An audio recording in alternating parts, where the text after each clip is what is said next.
Hello everyone, welcome back to Shalini classes. First of all good evening to everyone. मुझे उम्मीद है कि आप अच्छे होंगे। पढ़ाई अपनी स्टार्ट कर दीजिए, ठीक है। आज की जो क्लास है हम यहाँ पे साइंस की क्लास देखने वाले हैं। मैं साइंस की क्लास स्टार्टिंग में थोड़ा ज़्यादा ले रही हूँ इसलिए क्योंकि 25 नंबर का ये पेपर है और 2021 बैच के जो बच्चे थे डीलेट के उनकी बैक बहुत ज़्यादा लगी है साइंस में।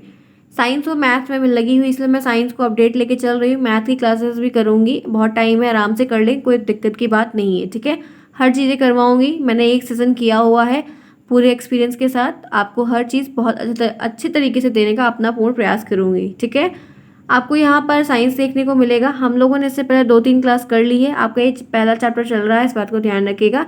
जितना किया है अब आज की इस क्लास में हम उसके आगे कंटिन्यू करेंगे। अगर ये क्लास समझ में आती है, इंटरेस्टिंग लगती है, कुछ आपको यूनिक लगता है कि हाँ यहाँ पर चीज़ें अच्छी हैं, तो प्लीज़ चैनल को सब्सक्राइब करिए, वीडियो को लाइक करिए, दोस्तों में शेयर करिए। अभी आप नए हैं तो आपको टेलीग्राम लिंक को ज्वाइन करना होगा। टेलीग्राम का जो लिंक है वो आपको कमेंट बॉक्स में पिन करके मिलेगा, वहाँ से आप टेलीग्राम को ज्वाइन कर सकते हैं और जो भी अपडेटेड है वहाँ पे आपको मिलती रहेंगी, ठीक है।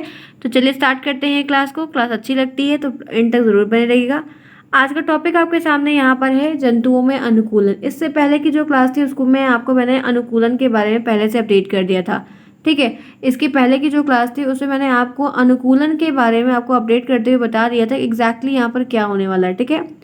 तो देखिए, अब फिर भी यहाँ पर एक बात और थोड़ी सी बता देती हूँ। अनुकूलन को हम इंग्लिश में कहते हैं अडाप्टेशन, ठीक है। क्या कहते हैं? अडाप्टेशन। अडाप्टेशन का मतलब ये होता है कि आपको जैसी परिस्थिति मिले उसके हिसाब से आप खुद को ढाल लो, ठीक है। अगर गर्मी का मौसम है और ठंड प्रदेश के रहने वाले हैं तो वहाँ पे उसी के हिसाब से अपनी बॉडी को ऐसा मेंटेन कर लीजिए कि आप वहाँ पे रहने के आदी हो जाएं। यही होता है अडाप्टेशन, यही होता है अनुकूलन, ठीक है। हमने इससे पहले काफ़ी चीज़ों को देखा। अब हम यहाँ पर इस टॉपिक में देखेंगे कि जंतुओं में कैसे अनुकूलन होता है या वो कैसे इस कंडीशन में सर्वाइव कर पाते हैं, ठीक है। चलिए यहाँ पर बात क्या की जा रही है इस बात को देखते हैं। हमारे परिवेश में, परिवेश मतलब एनवायरनमेंट, मतलब चारों तरफ में अनेक प्रकार के जीव जंतु पाए जाते हैं। बहुत सारे एनिमल्स पाए जाते हैं, ये बात आप जानते हैं।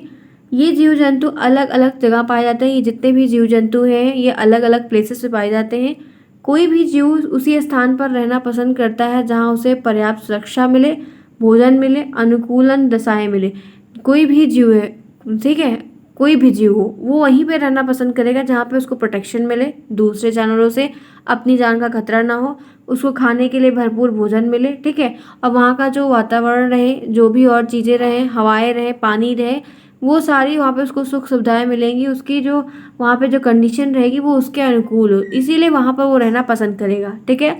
दूसरा यहाँ पे है जिन जगहों को जंतुओं का वास स्थान कहते हैं। जब वो यहाँ पर रहना पसंद कर लेते हैं, जहाँ पर वो रहने लगते हैं, उनको हम वास स्थान कहते हैं। क्या कहते हैं? वास स्थान कहते हैं, ठीक है।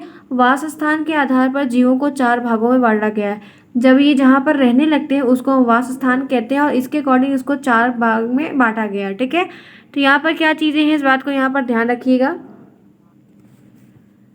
आइए जानते हैं कि वासस्थान के बेस पे जो क्लासिफिकेशन किया गया है वो क्या है, ठीक है। सबसे पहले यहाँ पे जो आपको 2 पॉइंट दिख रहे हैं आपके सामने स्क्रीन पर, आप अपनी क्वालिटी को इंक्रीज कर लीजिएगा 240 के अबव, तो आपको चीज़ें क्लियर दिखेंगी। पहला यहाँ पे जो क्लासिफिकेशन किया गया है उसको हम कहते हैं थलचर, टेरेस्ट्रियल। क्या कहते हैं? टेरेस्ट्रियल एनिमल, थलचर। अब थलचर के बारे में क्या रेफरेंस है जो जानवरों से रिलेटेड है, जो जानवरों के अनुकूलन से रिलेटेड, आइए उसको जानते हैं। कुछ जंतु स्थल पर रहते हैं, बहुत सारे। टेरेस्ट्रियल का मतलब होता है लैंड, थलचर यानी कि जमीन पर रहने वाले जो लैंड। टेरेस्ट्रियल की हिंदी मीनिंग आप एक प्रकार से बता सकते हैं कि लैंड, ठीक है, जमीन। तो यहाँ पर ये बात आती है कि कुछ जंतु स्थल पर पाए जाते हैं। बहुत सारे ऐसे जानवर हैं जो स्थल लैंड पर रहते हैं, ठीक है। जैसे कि आप डॉग कह सकते हैं, आप कैट कह सकते हैं। ये क्या है? ये थलचर के प्राणी हैं, ठीक है। ये थलचर के जंतु हैं, सॉरी, ठीक है। ये थलचर के हैं, ये टेरेस्ट्रियल एनिमल्स वो कहलाते हैं जो स्थानों पर, जो जमीन पर पाए जाते हैं, ठीक है, जो लैंड पर निवास करते हैं, जो लैंड पर अपना जीविका पूरी निभाते हैं, वो टेरेस्ट्रियल एनिमल्स होते हैं, ठीक है। दूसरा क्लासिफिकेशन किया गया एक्वेटिक यानी कि जलचर, जो जल में निवास करते हैं। कुछ जंतु ऐसे भी एनिमल्स होते हैं जो जंतु जल में रहते हैं, पानी में रहते हैं, अंडर वाटर रहते हैं, जैसे कि फिश, क्रोकोडाइल, टर्टल, टर्टल तो लैंड और उस पे भी रहता है, लेकिन वो अक्सर जो है वो आपको देखने को मिलेगा कि आपको जो है रिवर में मिलेगा, ठीक है। तो ये सब क्या है, ये ऐसे जानवर हैं जो नदी में, समुद्र में, ऐसी जगह पे पाए जाते हैं। तो दो क्लासिफिकेशन समझ में आए, एक ज़मीन पर रहने वाले जानवर और एक पानी में रहने वाले जानवर। आगे है एरियल नभचर, जो हवाओं में रहते हैं। एरियल का मतलब है हवा में रहने वाले। जो जंतु आकाश में उड़ते हैं, स्काई में जो उड़ते रहते हैं, वो होते हैं नभचर, जैसे कि कौवा, गौरैया, चील, ठीक है, छोटे छोटे कीट मकोड़े, ये सब। नेक्स्ट है उभयचर यानी कि एम्फीबियंस। एम्फीबियंस का मतलब है जो जमीन में भी रहते हैं और जो पानी पे भी रहते हैं। कुछ जंतु जल और थल दोनों में रहते हैं, जल और थल दोनों में निवास करते हैं, ठीक है। जैसे केचुआ, कछुआ, ये जल पे भी रहता है। मेढक आप देख सकते हैं पानी में भी रहता है और वैसे आपको भी देखने को मिलता है। तो ये सब क्या है, ये उभयचर है। तो इन्हीं के चार क्वालिफिकेशन, चार क्लासिफिकेशन की बात की गई थी ऊपर आपको, ये वही है, ठीक है। समझ में आई बात यहाँ तक आपको? चलिए इसी के साथ आगे बढ़ते हैं। ये जो चार क्लासिफिकेशन की बात ऊपर की गई थी कि वास स्थान के आधार पर इनको चार प्रकार से बांटा गया, तो एक जमीन पर रहने वाले, एक पानी में रहने वाले हैं, एक हवा में रहने वाले हैं और एक जमीन और पानी में दोनों में रहने वाले हैं, ठीक है। तो इन्हीं कैटेगरी के बेस पर इनको डिवाइड किया गया है और अलग अलग जानवर इनके बेस पर यहाँ पर पहले से प्री डिफाइंड है। तो यहाँ तक का क्लियर हो गया बात। चलते हैं इसी के साथ आगे बढ़ते हैं, उम्मीद है कि समझ में आया होगा। अब आइए देखते हैं कि आवास एवं अनुकूलन, यहाँ पे टॉपिक है आवास एवं अनुकूलन। इनके बारे में क्या चीज़ें हैं इनको देखते हैं। प्रत्येक जीव में उसके परिवेश के अनुरूप तालमेल स्थापित करने के लिए होने वाले परिवर्तन को अनुकूलन कहते हैं। ये बात मैंने आपको पहले बताई कि हर एक जीव, जितने भी ऑर्गेनिज्म हैं, जितने भी एनिमल हैं, जितने भी बर्ड्स हैं, इन सबको अपने मतलब परिवेश, अपने इन्वायरमेंट के अनुकूल तालमेल बैठाना पड़ता है। जैसा वहाँ पे रहेगा, इन्वायरमेंट को कोई चेंज नहीं कर सकता। आपको इन्वायरमेंट के साथ जो है सामंजस्य बिठाना पड़ेगा, एडजस्ट करना पड़ेगा, ठीक है। जो एडजस्टमेंट का वर्ड है वही यहाँ पर है तालमेल। जैसा इन्वायरमेंट रहेगा, खुद को आपको अपने अंदर ऐसी क्षमता को ले आना होगा कि आप उस क्षमता के अकॉर्डिंग वहाँ पर सर्वाइव कर पाएँ। जैसे ठंडी रहेगी तो ठंडी में आप रहने लगो, अगर गर्मी है तो गर्मी है, अगर वहाँ पे जो है बारिश हो रही है तो बारिश, आप ताकि हर तरह के इन्वायरमेंट को आप वहाँ पे झेल सको, ठीक है। तो ये बात यहाँ पर तालमेल बिठाने की कही। इसी को क्या कहते हैं, इसी को कहते हैं अनुकूलन, ठीक है। अब यहाँ पर कुछ चीज़ें बताई गई, आइए इनके बेस पर देखते हैं। यहाँ पे जो है, यहाँ पे पॉइंट है कि जीवों में निम्नलिखित कारणों से अनुकूलन होता है। ये अनुकूलन होता क्यों है, अनुकूलन क्या होता है, वो मैंने आपको बताया कि अनुकूलन क्या होता है। लेकिन आपको ये पूछना चाहिए कि ये होता क्यों, वाई, ये अनुकूलन करने की ज़रूरत क्या पड़ती है। तो आप क्या बता सकते हैं, आप इसके लिए यहाँ पर कहेंगे कि अनुकूलन जो सब करते हैं वो होती है भोजन की उपलब्धता, ठीक है। एक जगह पे आप निवास किए, वहाँ के जैसे, ठीक है, एक जंगल है जहाँ पे ढेर सारे जानवर जाके निवास किए, ढेर सारे पेड़ पौधे फल हैं, सब खाए। अब वो एक टाइम पे वहाँ रहते रहते उनकी दो पीढ़ियाँ यहाँ पर गुजरी, उन्होंने सारे फल फ्रूट जितने भी आसपास की चीज़ें थी खा ली। तो अब क्या करेंगे, क्या आप वहाँ पे ये तो पेड़ लगा नहीं पाएंगे, अब इनको आगे मूव करना पड़ेगा। तो पहला रीजन क्या होगा कि इनको जो है भोजन की उपलब्धता नहीं मिली, तो ये आगे बढ़ गए। तो यहाँ क्या हुआ, अडाप्टेशन हो गया। अब आगे गए तो वहाँ का एनवायरनमेंट अलग मिला, फिर वहाँ पे उनको जो है थोड़ा प्रॉब्लम देखने को पड़ी, लेकिन धीरे धीरे क्या हुआ, आदत बन गई। फिर है वातावरण, इन्वायरमेंट भी बहुत बड़ा फैक्टर है, जिसके कारण इनको एक जगह से दूसरी जगह ट्रेवल करना पड़ता है, जाना पड़ता है। फिर वहाँ की जो कंडीशन रहती है उसके अकॉर्डिंग इनको एडजस्ट करना पड़ता है। प्रजनन की क्षमता, प्रजनन के कारण इनको आगे बढ़ना पड़ा। शत्रुओं से रक्षा, सिक्योरिटी के पर्पज से, ठीक है, ताकि इनकी जान माल का खतरा ना हो, इसलिए वहाँ से ही इनको पलायन करना पड़ता है। तो ये सारी चीज़ें देखने को मिलती है, ये सारे फैक्टर्स हैं, ठीक। अनुकूलन यानी कि अडाप्टेशन के कारण ही जंतु थल पर, कुछ जल में अपना वासस्थान बनाते हैं। यही अडाप्टेशन के कारण ही कुछ लोग थल पे रहते हैं तो कुछ लोग जल में रहते हैं। परंतु लेकिन प्रत्येक जंतु में कुछ विशिष्ट लक्षण या शारीरिक, लेकिन जो बहुत सारे ऐसे जंतु होते हैं जो ये अलग अलग जगह पे निवास करते हैं, कुछ ज़मीन में जो रहते हैं लैंड पर, वो थल पे जो रहते हैं, जो जल में रहते हैं, ठीक है। तो इनमें कुछ एक स्पेसिफिक लक्षण पाया जाता है। बहुत सारे जानवरों में एक अलग अलग क्वालिटीज़ पाई जाती है, अलग अलग इनकी शारीरिक संरचनाएं होती है, बनावट इनकी अलग अलग होती है, अलग अलग तरीके से। तो उससे इनका एक अलग ही प्रेफरेंस रहता है कि ये पैटर्न है तो इससे क्या चीज़ें इनमें रिलेट करेंगी, ठीक है। आगे देखते हैं, यहाँ पर देखिए जैसे क्या है, यहाँ उन्हें स्थान विशेष में रहने में जो इनके पैटर्न्स होते हैं, बॉडी पे इनके जो पैटर्न्स होते हैं, चित्र बने होते हैं, मतलब चित्र क्या, मतलब एक धारियाँ टाइप की बनी होती है, या इनके अंदर एक स्पेशल क्षमता पाई जाती है, उसके कारण इनको रहने में मदद मिलती है जहाँ पर ये जाते हैं। आइए जानते हैं कि वो चीज़ें यहाँ पर क्या है जो अलग अलग वातावरण में रहने के लिए उनको अनुकूलित रखती है, जिनकी हेल्प से वहाँ पर वो सर्वाइव कर पाते हैं, कहते हैं कि एडजस्ट कर पाते हैं एक प्रकार से, ठीक है। देखिए क्या है, जल में रहने वाले जंतु, जल में जो रहते हैं जंतु, उनके लिए क्या बात यहाँ पर कही गई है, इसको जानते हैं। जल में रहने वाले जंतु जलीय जंतु होते हैं, ठीक है। जल में जो रहते हैं उनको हम जलीय जंतु, जैसे कि मछली रहती है, ऑक्टोपस रहता है जिसको स्टारफिश भी कहा जाता है, ठीक है। ऑक्टोपस, स्टारफिश, क्रोकोडाइल, ये सब क्या है, डॉल्फिन, ब्लू व्हेल, सब कहाँ रहते हैं, नदी में रहते हैं, अंडर वाटर रहते हैं, ठीक है। इनके बारे में है कि मछली का शरीर नाव के आकार का होता है। जो संरचना की बात की गई थी ऊपर देखिए, आपको मैंने बताया बॉडी स्ट्रक्चर, ठीक है, स्पेशल विशिष्ट लक्षण और शारीरिक संरचना। तो ये जो इनका जो शरीर है वो नाव के आकार का है। मछली का जो शेप होता है, मछली का जो आकार होता है, आपने देखा भी, मछली देखिए, ड्राइंग थोड़ी अच्छी नहीं है फिलहाल के लिए। मछली का आकार ऐसे ही तो होता है ना, ये मछली टाइप की ऐसे होती है ना मछली। तो इनका जो आकार होता है, कुछ कहते हैं कि नाव के शेप का, एज लाइक अ बोट होता है, ठीक है। इनके इनके शरीर पे इनके दोनों सिरे जो होते हैं ऊपर की साइड वो नुकीले होते हैं, और भाग इनका जो होता है शेष वो चौड़ा होता है। ये ऊपर का निकुला होता है और ये शेष भाग इनका जो है चौड़ा होता है, ठीक है। इस तरह की आकृति को धारा रेखित कहते हैं। मछलियों पे आप देखिए अलग अलग डिज़ाइन की मछलियाँ आपको देखने को मिलेंगी। कुछ ऐसा ऐसा शेप रहता है ना, छोटा छोटा बना रहता है, देखिए जैसे बहुत सारे ऐसे कट्स बने या तो ऐसे लाइन बनी है अलग अलग शेप की। तो इनकी बॉडी के ऊपर जो चौड़ा पोर्शन होता है वहाँ पर क्या पाया जाता है, धारा रेखित आकृति पाई जाती है। मछलियों के शरीर के ऊपर धारा रेखित यानी कि लाइनदार, ऐसे ऐसे करके बहुत सारी आपको लाइनें देखने को मिलेगी। धारा रेखित शरीर तैरने में सहायक होती है।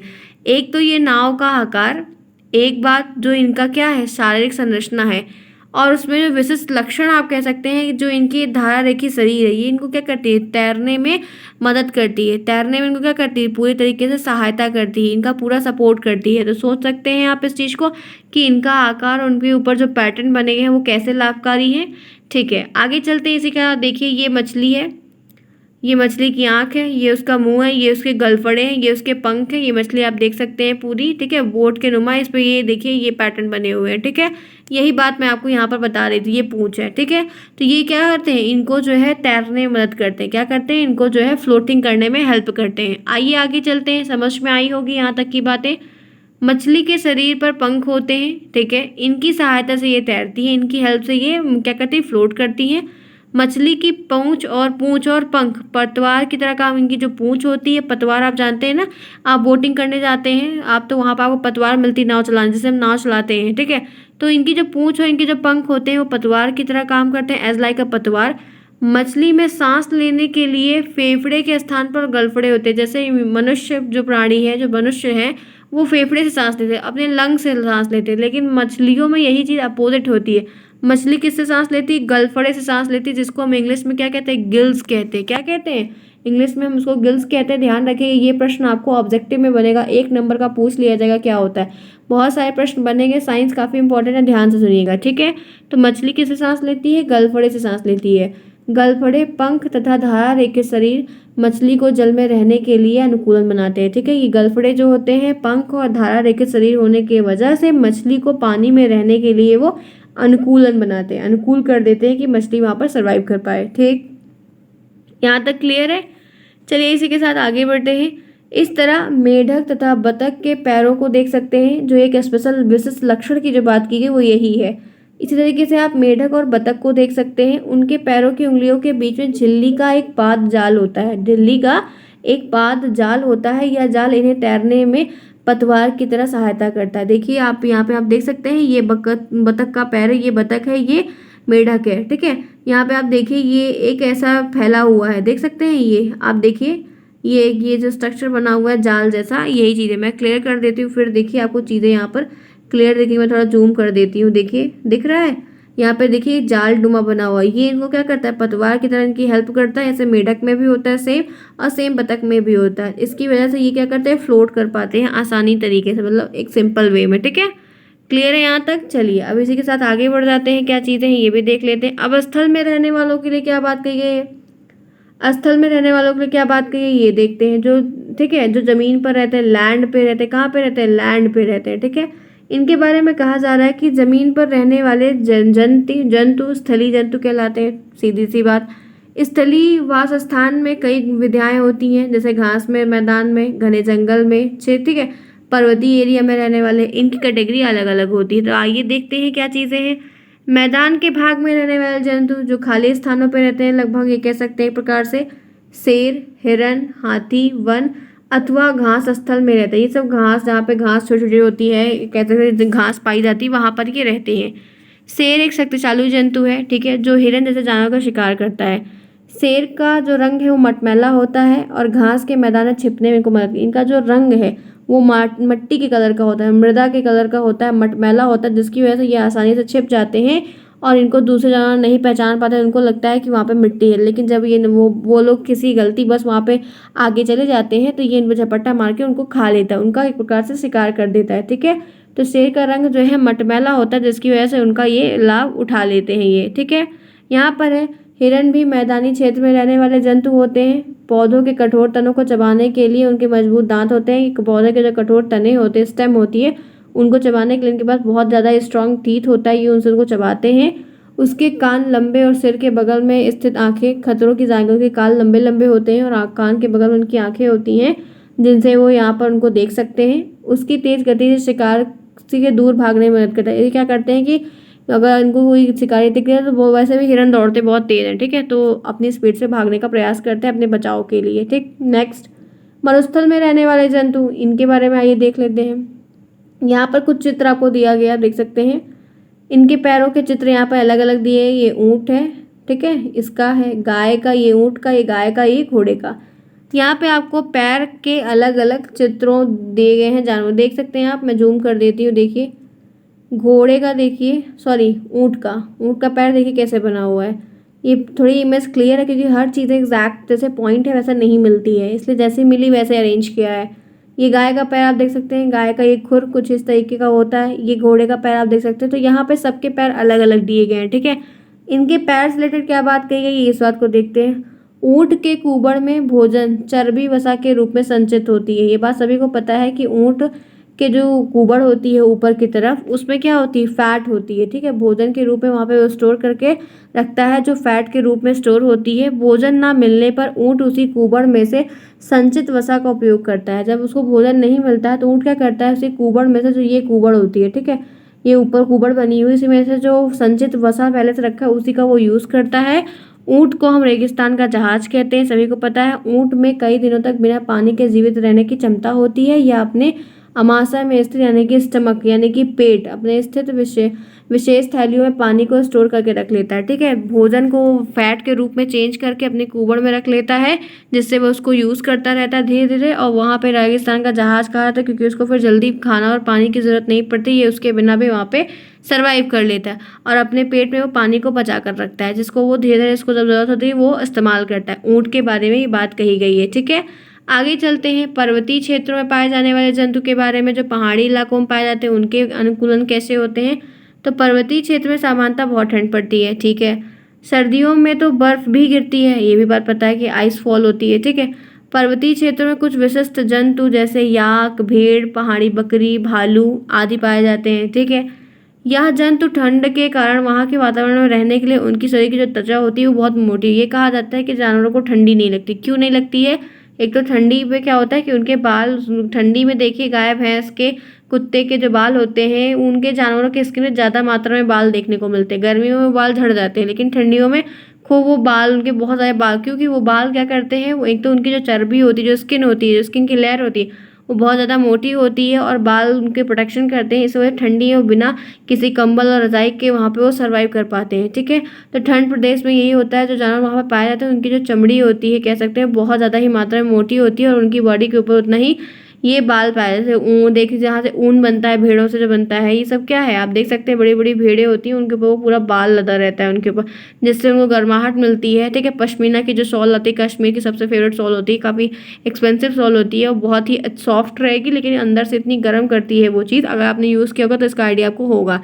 तो यही बात कही जाती है कि वहाँ के जो भेड़ होती हैं वो सब, उनकी जो चर्बी होती है ठंड प्रदेश की, वो काफ़ी मोटी होती है, जिसकी वजह से उनको ठंड लगती है। और मोटी त्वचा के नीचे क्या होता है, फैट की परत, वसा की परत होती है, ठीक है। जो मोटी चमड़ी उनकी होती है उसके नीचे क्या होती है, फैट की परत होती है। त्वचा के ऊपर घने लंबे बाल पाए जाते हैं। लंबे बाल इनके अत्यधिक सर्दी में ठंड से उनको बचाते हैं। बहुत ज़्यादा ठंड होती है तो वो उनसे, उनके बाल उनको क्या करते हैं, प्रोटेक्शन देते हैं, ठीक है। जैसे याक का देख लो, भेड़ का देख लो, बुल का देख लो, ऐसे बहुत सारी चीज़ें, बहुत सारे जानवर हैं, ठीक है।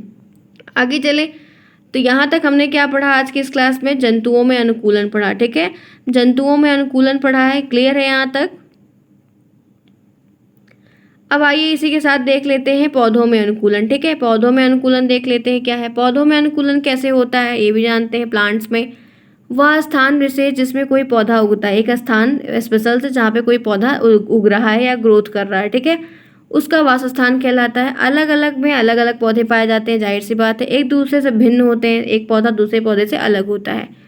अपने वासस्थान के अनुसार पौधे अपने विभिन्न भागों में जड़, तना, पत्ती की संरचना में परिवर्तन करें। मतलब जैसे जब अलग अलग पेड़ होगा तो उनकी पत्तियां अलग होगी, उनके तने अलग होंगे, उनकी जड़ अलग होगी। इसे ही क्या कहते हैं? अनुकूलन कहते हैं। जैसे जैसे जिस आवास स्थान पे जो रहेगा उसके जो पत्ती है, उसका जो स्ट्रक्चर है, वो ठंड प्रदेश में जो प्लांट है वो अलग टाइप के होते हैं। जो पतझड़ एरिया में रहते हैं, जो मतलब सूखे स्थानों पे रहते हैं, ड्राई प्लेसेस, तो उनके अलग होते हैं। ठीक है, जहाँ पे दोनों ह्यूमिडिटी वाले रहते हैं, जहाँ ठंडी ना ज़्यादा ना ज़्यादा गर्मी, वहाँ के अलग होते हैं। ठीक है, तो दोनों में क्या होता है कि दोनों में अलग अलग चीज़ें देखने को आपको मिलती हैं। ठीक है, तो इनका अनुकूलन उसी तरीके से जैसे वहाँ पे एनवायरनमेंट रहेगा उसी के हिसाब से वो अपने आप को ढाल लेते हैं और एक दूसरे से डिफर करते हैं। ठीक है, आइए जानते हैं। पहले देख ले जलीय पौधे जो पानी में रहते हैं। चित्र में मैंने यहाँ पे कमल को लिया हुआ है, कमल, कौमुदिनी और जलकुंभी। ठीक है, ये पौधे ऐसे होते हैं जो पानी की सरफेस पे रहते हैं, जो तालाब में पाए जाते हैं, पौंड में पाए जाते हैं, लेक में पाए जाते हैं। इनके तने लंबे, पतले और मुलायम व हल्के होते हैं। इनका जो तना होता है, जो इनकी स्टिक होती है नीचे की कह सकते हैं, वो बहुत ही लंबी होती है, पतली होती है, मुलायम होती है और हल्की होती है, लाइट वेट होती है। इसीलिए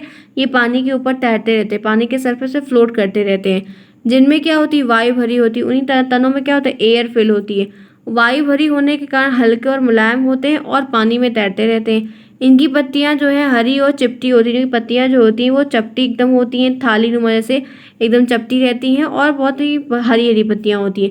इनकी सहायता से इनकी सतह मोम जैसे, इनकी जो पत्तियां होती हैं एकदम मोम जैसी सॉफ्ट होती हैं। ठीक है, इसी कारण इन पर पानी नहीं रुकता और ये सड़ती नहीं है। जो पानी में पत्तियां पाई जाती हैं, आप देख सकते हैं तालाब में, आपने देखा होगा छोटे छोटे नहर तालाब में आप देखे होंगे, तो वहाँ पर पत्तियां हरी एकदम रहती हैं, फ्लोट करती रहती हैं और इनकी जो पत्तियों की जो ऊपर की सरफेस होती है वो इतनी ज़्यादा आप कह सकते हैं चिकनी होती है कि पानी तुरंत फिसल जाता है, जिसकी वजह से सड़ती नहीं। जैसे कि आप देखिए, मैं आपको बताऊं तो गुलाब की पत्ती को आप देखिए, गुलाब की पत्ती में पानी रुकता नहीं है। नहीं देखा होगा तो कभी ध्यान से देखिए, गुलाब आपके घर में होगा तो गुलाब की पत्ती में पानी रुकता नहीं है, आप देख सकते हैं वो स्लिप कर जाता है। कुछ उसी टाइप की ये पत्तियां होती हैं। तो ये मैंने आपको 3-4 फ्लावर के में यहाँ पे एक इमेज दिखाई है। ठीक है, तो ये रही बात जलीय की। ऐसे मरुस्थल प्लांट पे, मरुस्थल एरिया में जो पौधे रहते हैं उनके बारे में क्या बातें हैं, ये कैसे अनुकूलन से रिलेटेड ये जानते हैं। मरुस्थलीय स्थानों पर जो पानी की कभी मतलब कह सकते हैं कभी नहीं होगा, यहाँ पे कमी होगा। क्या होगा? यहाँ पे कमी होगा। ठीक है, टाइपिंग मिस्टेक है ये। तो जो डेजर्ट एरिया होते हैं, जहाँ रेगिस्तानी एरिया, वहाँ पे पानी की कमी होती है। ठीक है, सभी को पता है। यहाँ पर जो पौधे पाए जाते हैं जैसे नागफनी, सतावर, इनकी जो पत्तियाँ और कैक्टस के जो प्लांट होते हैं, इनकी जो पत्तियाँ होती है वो कटीली होती, कटीली क्या कंटीली, मतलब कांटे नुमा होती हैं। ठीक है, कंटीली पत्तियों में वाष्पोत्सर्जन यानी कि ट्रांसपिरेशन का जो प्रोसेस होता है, ट्रांसपिरेशन का प्रोसेस होता है। ट्रांसपिरेशन का प्रोसेस क्या होता है? अगर किसी को पता होगा तो कमेंट में बताइएगा। और वैसे मैं आपको बता देती हूँ, ट्रांसपिरेशन का मतलब है कि पानी का निकलना। ठीक है, पानी का पत्तियों के द्वारा बहाव होता है, स्टोमेटा का जो काम होता है उसके द्वारा। तो वाष्पोत्सर्जन की क्रिया जो होती है बहुत कम होती है जिन पत्तियों में जिन पेड़ों में कांटे पाए जाते हैं। ठीक है, इनका जो तना है वो हरा होता है, चपटा होता है और गूदेदार होता है। ये गूदेदार होते हैं, मतलब इनके अंदर जो है वो कहते हैं मांसाल बहुत भरा रहता है। ठीक है, चपटे गूदेदार तना भोजन बनाते हैं। जो चपटे गूदेदार तना होते हैं वो भोजन को बनाते हैं और पानी को स्टोर करने का काम करते हैं। ऐसा करने से पानी की कभी जो है कमी होने पर भी ये पौधे जीवित रहते हैं। ठीक है, पानी जैसे नहीं अवेलेबल है तो कमी में भी ये पौधे क्या करते हैं, जीवित से। कैक्टस का जो प्लांट होता है, कैक्टस आपने देखा होगा, ये देखिए मैंने कुछ इमेज यहाँ पर कैक्टस के लिए। ये कैक्टस का पौधा है जो रेगिस्तान एरिया में लगभग पाया जाता है। यहाँ पर देखिए इनकी पत्ती है ये, और इसकी आउटर कवरिंग में देखिए छोटे छोटे कांटे निकले हुए। तो कांटों से क्या होता है, पानी स्टोमेटा के द्वारा रात में स्टोमेटा के प्रोसेस लगभग देखने को होता है। तो ये पानी स्टोमेटा के द्वारा क्या होता है, निकलता है। तो वाष्पोत्सर्जन की क्रिया के जो बारे में बात की गई थी अभी ऊपर, वो यही है कि इसमें क्या होता है, पानी निकलता है। लेकिन जब ये कांटे के रूप में अपने आप को चेंज कर लेती हैं तो इनमें पानी नहीं निकल पाता है और इसमें जो है मंसाल खूब भरा होता है, इसमें भोजन भी बनेगा, इसमें इनका पानी भी स्टोर रहेगा और ये कुछ मतलब काफ़ी कम इनको पानी की ज़रूरत पड़ेगा और ये आराम से रेगिस्तान के एरिया में सर्वाइव कर पाएंगे। ठीक है, और रंग बिरंगे भी बहुत होते हैं ये। ठीक, अब आइए इसी के साथ जानते हैं पर्वतीय एरिया में जो पर्वतीय पौधे होते हैं वो कैसे होते हैं। पर्वतीय क्षेत्रों में पाए जाने वाले जो वृक्ष होते हैं वो हमेशा हरे भरे रहते हैं, इन्हें सदाबहार वृक्ष कहते हैं। ठीक है, जैसे चीड़ का पेड़, देवदार का पेड़ होता है। याद रखिएगा, आपको प्रश्न बनेगा पर्वतीय एरिया के 2 पौधों का नाम लिखिए, रेगिस्तानी एरिया के 2 पौधों का नाम लिखिए। तो ऐसे ध्यान रखिएगा क्या क्या आपको लिखना है, कैसे कैसे आपको डायग्राम, साइंस में डायग्राम आता है, इस बात को ध्यान रखिएगा। ठीक है, उदाहरण को हमेशा ध्यान रखिएगा। इन पौधों की आकृति जो सक्वाकार होती है, यानी कि कोन नुमा होती है। ठीक है, कोन, जैसे आप पाइन का पेड़ देखिए, चीन का, उसका बहुत सारे अशोक का पेड़ देखिए, कैसे होता है, लंबा सा पेड़, यही होता है सक्वाकार। ठीक है, कोन नुमा होती है। इनकी पत्तियां सुई की तरह नुकीली होती हैं, इनकी जो लीव्स होती है वो सुई की तरह निकली निकली होती है। ऐसी संरचना के कारण, इसी के संरचना के कारण, यही स्ट्रक्चर होने के कारण पहाड़ों पर गिरने वाली बर्फ इन वृक्षों पर नहीं, ये इतने तिकोने तिकोने से होते हैं कि बर्फ इनके ऊपर, यहाँ से बर्फ का कोई टुकड़ा गिरा तो ये स्लिप कर जाएगा, यहाँ से स्लाइड कर जाएगा, ये वहाँ पर रुकेगी नहीं, और जिसकी वजह से ये पेड़ हमेशा हरे भरे दिखते हैं। ठीक है, आपको मैं एक फिगर दिखा देती हूँ, ये आप देख सकते हैं। आप ऐसे बहुत लंबे लंबे ये सक्वाकार एकदम कोन से पाएंगे, इनके ऊपर जैसे बर्फ गिरेगी, ये ऊपर से सब ऐसे गिर जाएगी, और ये पेड़ हमेशा हरे भरे दिखेंगे। ठीक है, तो ये पर्वतीय एरिया के जो पहाड़ी इलाकों में पाए जाते हैं। ठीक, तो आज की क्लास को हम यहीं तक कंडक्ट करते हैं। होपफुली आपको क्लास समझ में आई होगी, रिलेट कर पाए होंगे। जितना पहले पढ़ाया था रिवाइज करते रहिएगा, अभी बहुत समय है, आराम से करेंगे हर एक चीज़ को, सारी क्लास चलेगी। आपकी नोट्स जो है आपको टेलीग्राम पे मिल जाएगी, वहाँ से आप ज्वाइन कर लीजिए तो आपको चीज़ें मिलेंगी। ध्यान रखिएगा, चीज़ों को रिवाइज करिए, नोट्स को मेंटेन करिए, दोस्तों में शेयर करिए समझ में आया है तो। और डेली क्लास को 4 PM पे लेने आया करिए। 4 PM पे आपकी एक क्लास अभी चल रही है, जैसे आपका एडमिशन का प्रोसेस हो जाएगा, सितंबर के बाद आपका सेशन चलेगा, उसके बाद हम इसको 2 क्लास को करेंगे, ताकि आप पंचुअलिटी के साथ डेली क्लास को अटेंड करने आइए। मैं आपको 2 क्लास कर दूंगी, आप एक ही चीज़ को अच्छे से पढ़ते जाइए, नोट्स बनाते जाइए, रिवाइज करते जाइए, आपका काम बढ़िया हो जाएगा। ठीक है, होपफुली क्लास इंटरेस्टिंग होगी, सभी को समझ में आया होगा। अगर अच्छा लगा तो please like share subscribe. Next class में मिलते हैं नेक्स्ट डे, तब तक ले take care, thanks for watching to everyone.